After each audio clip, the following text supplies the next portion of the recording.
everybody, it's Eric here with your weekly lesson video again, and as a little treat today, that is actually one of my tunes that is going to be up on my upcoming solo album. I don't have a date for it yet, so I will keep you posted, but we're about 18 songs in, going to try and hit about 25 and then whittle it back to 12 good ones, so you get a little taste of what's coming up. Also, did I see something new? This is not mine. This is actually Trevor's. This is his Sterling Sub-Series axe in transparent blue. Fancy transparent flame maple blue. With the cream and black reverse style pickups. Really cool instrument. The Sterling series is the step below the Ernie Ball line. He got this here for me.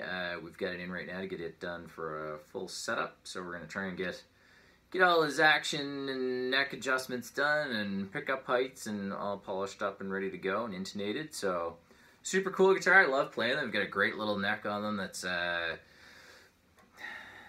it's not strat like. It's very small. Everything's very tight, so it's kind of nice for flying, getting your fingers flying around. But this isn't about selling stuff. This is about getting your lesson. And today we are continuing the crab. You've seen it in the last couple of videos. There's a little demo at the end of it. So we're going to dive right into it today and get started on it. The crab is essentially Quasi Chromatic Scales happening on 2 strings. The basic pattern on the 5th string goes 3, 2, 1, 4. And on the 2nd string it goes 1, 4, 3, 2. Go over that again. 5th string, 3, 2, 1, 4, and on the 2nd string, 1, 4, 3, 2. You notice I'm calling out fingers here, not the frets. That's because I want this to be a pattern that is transferable up and down the fretboard, so we're focused on fingers. Makes it easier to describe this. The next step is putting them together. So I'm going to call out the fingers here. I'm talking about 5th string and then 2nd string, okay? Pattern works like this. It goes 3 and 1. Then it goes 2 and 4, 1 and 3, 4 and 2. Again, that's 3 and 1, 2 and 4, 1 and 3, 4 and 2. Okay? Stay slow with this. You're not trying to build any speed. Right now what we want to do is get the fingers moving properly.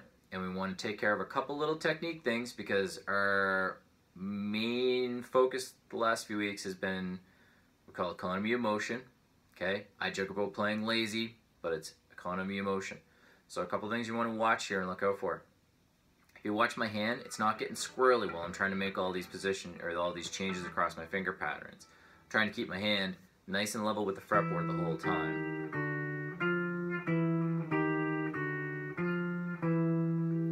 You know, you can watch that wrist down at the bottom for a guideline.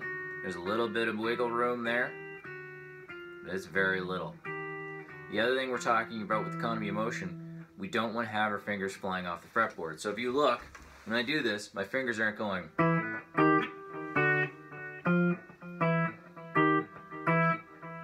Everything is staying sort of nice and not so close that I have to hold them there, but not so far away that I can bring them flying back and hopefully hit anything.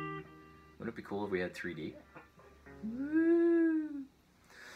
Alright, let's get back to reality here. We live in a 3D world. We don't need that. The other thing I'm going to tell you is take a watch.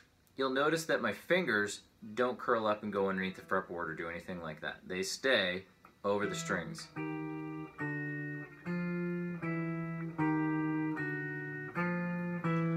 Okay?